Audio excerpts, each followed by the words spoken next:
যদি এইভাবে আমরা ছোট্টখাটো খিদের জন্য খুরমা বানিয়ে রাখি, মোটামুটি খুরমা একদমই মুচমুচে খাস্তা খুরমা যদি বানিয়ে রাখতে পারি তাহলে ছোটোখাটো খিদের জন্য খুবই ভালো হয়।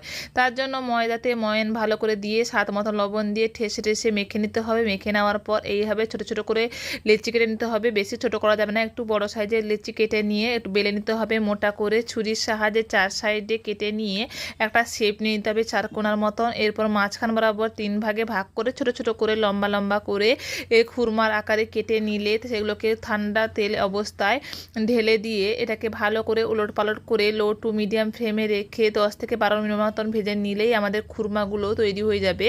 এই খুরমাগুলোতে একটু মিষ্টির ভাব দেওয়ার জন্য খুরমাগুলো একটু চিনি দেওয়া দিয়ে একটু নাড়াচাড়া করতে হবে, কারণ খুরমা একটু মিষ্টি মিষ্টি খেতে হয়। তাই জন্য 2 কাপ চিনি আর 1 ভাগ জল দিয়ে ভালো করে 1 তার পর্যন্ত একটু নাড়াচাড়া করে নেওয়ার পর খুরমাগুলোকে দিয়ে নাড়িয়ে নিলেই খুরমা তৈরি।